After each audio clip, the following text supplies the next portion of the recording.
कर्मों का फल हमें अवश्य मिलता है। जैसे भी कर्म किए होंगे वैसा ही फल भी मिलेगा। आधुनिक होने के चक्कर में इस सत्य को मत भूल जाना। मित्रों, हम अपने मानव जीवन में जैसे कर्म करते हैं उनका वैसा ही फल हमको इस जीवन में भोगना पड़ता है। लेकिन हम इस बात को समय से समझ नहीं पाते। जब तक हमें इस बात का बोध होता है कि हमने जो भी कर्म किए हैं उनका परिणाम क्या होगा, तब तक समय बहुत अधिक बीत चुका होता है। आइए आज हम जानते हैं कि यह कर्म कितनी प्रकार के होते हैं। वीडियो शुरू करने से पहले हम बताना चाहते हैं कि आप हमारे चैनल पे नए हो तो लाइक, कमेंट और सब्सक्राइब जरूर करें। आपके एक लाइक से ही हम मोटिवेट होते हैं और हमें प्रेरणा मिलती है। हमारे भारत में कई महापुरुषों ने कर्म के विषय में कई शोध किए हैं। हमारे पुरातन धर्म शास्त्रों में भी कर्म फल का बड़ा ही विस्तृत वर्णन किया गया है। उनके अध्ययन के अनुसार यह कर्म 3 प्रकार के होते हैं। पहला है क्रियमाण कर्म। मानव जीवन में नित्य प्रति जो कर्म सुबह उठने से लेकर दिन भर कुछ भी क्रियाकलाप या कर्म किए जाते हैं उन्हें क्रियमाण कर्म कहा जाता है। क्योंकि इन कर्मों के करने से मानव जीवन गतिमान रहता है। क्योंकि मुर्दा या निर्जीव वस्तुएं कर्म करने में समर्थ नहीं हो सकती। नित्य प्रति कर्म करना हर जीव का कर्तव्य है। कोई भी व्यक्ति अपनी बुद्धि के अनुसार कैसे भी कर्म कर सकता है, लेकिन यह क्रियमाण कर्म उसके जीवित होने और एक गतिशील आत्मा के होने का आभास कराते हैं। इस प्रकार से किए जाने वाले नित्य कर्मों का फल अधिकांश साथ साथ ही प्राप्त हो जाता है। जैसे यदि आप भोजन को ग्रहण कर लेंगे तो आपकी भूख स्वतः ही शांत हो जाएगी। यदि आप स्नान कर लेंगे तो आपकी देह स्वच्छ हो जाएगी और आपको स्फूर्ति एवं सुख का अनुभव होगा। इन कर्मों को करने के लिए आपको कोई अतिरिक्त शक्ति का उपयोग नहीं करना पड़ता। जैसे कि दिन भर की थकान के बाद आपको निद्रा अपने आप ही आ जाएगी। आपकी थकान के उतर जाने पर आप स्वयं ही उठ जाएंगे। किंतु यदि आप आलस्य को धारण कर लेंगे तो आपका यह कर्म आपको जीवन की गति से दूर ले जाएगा।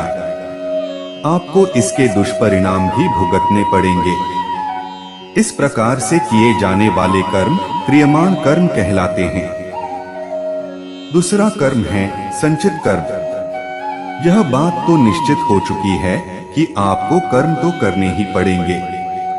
कुछ ऐसे कर्म भी होते हैं जो कि हम करते तो हैं, लेकिन हमें उस समय यह ज्ञात नहीं हो पाता कि इन कर्मों का परिणाम क्या होगा। इस प्रकार से हम कुछ ऐसे कर्म भी करते हैं जो हमारी दृष्टि से बिल्कुल सही एवं सटीक होते हैं, किंतु प्रकृति, समाज एवं अन्य प्राणियों के दृष्टिकोण से उचित नहीं होते। हम यह अक्सर यह सोचते रहते हैं कि हमने जो भी किया उसका हमें अच्छा ही परिणाम मिलेगा, लेकिन कई बार ऐसा नहीं होता और हमें अपनी कर्म करने की सोच में परिवर्तन लाना ही पड़ता है। इस प्रकार से कर्म करते हुए कुछ ऐसे कर्म भी होते हैं जो कि हमारे चित्त की अंतर्दशा में जाकर एकत्र हो जाते हैं। साथ ही उन कर्मों का फल भी चित्त में ही विद्यमान हो जाता है। जब तक हमें अपने इन कर्मों का फल प्राप्त नहीं हो जाता तब तक वह कर्म हमारे चित्त में भी समाहित रहते हैं। इस प्रकार के कर्मों को संचित कर्म अर्थात संचय कर रखे गए कर्म कहा जाता है। तीसरा कर्म है प्रारब्ध कर्म। जब हमारे कर्म हमें उस दिशा की ओर ले जाते हैं जहां हमारे कर्म हमें पूर्ण रूप से फल देने को परिपक्व हो चुके होते हैं, तब ही इन कर्मों का फल हमें मिलता है। इस प्रकार के कर्मों को प्रारब्ध कर्म कहा जाता है। इस प्रकार के कर्म हमारे अंतर्मन में लंबे अंतराल के लिए एकत्र रहते हैं। यह कर्म कई दिन, कई माह, कई वर्षों तक अर्थात 15 साल, 30 साल, 50 साल, 100 साल या कई जन्मों, जब तक एक देह में एक आत्मा का वास है तब तक भी हमारे भीतर ही विद्यमान रह सकते हैं। इन कर्मों में अच्छे एवं बुरे दोनों ही प्रकार के कर्मों का समूह होता है। जिस प्रकार से हम अपने दैनिक जीवन में एक ही दिन में कई प्रकार के कर्म कर लेते हैं, जिनमें से कुछ कर्म हमारे संचित कर्मों में समाहित होकर अनंत काल के लिए विलीन हो जाते हैं।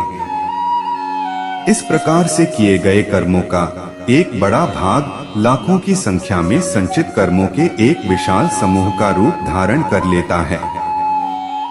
इस तरह से यदि हम विचार करें तो पाएंगे कि हम अपने एक मानव जीवन में लाखों संचित कर्मों को एकत्रित कर लेते हैं।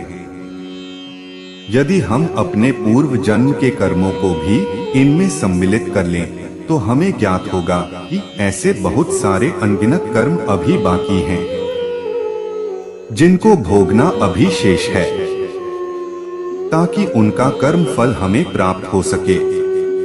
हमारे शास्त्रों में एक प्रकार के ज्ञान योग का भी वर्णन किया गया है।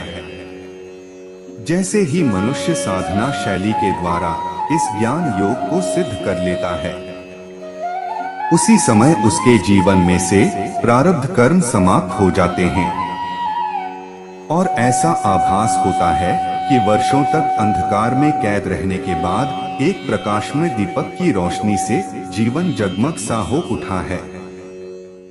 ऐसे कर्मों को आध्यात्मिक व्याकरण भाषा में प्रारब्ध कर्म कहा जाता है। मित्रों, अपने इस वीडियो के द्वारा हमने आपके सामने कर्मफल के सिद्धांत एवं कर्मों के प्रकार के विषय में कुछ जानकारी प्रस्तुत की है। भगवान श्री कृष्ण जी ने भी श्रीमद् भागवत गीता में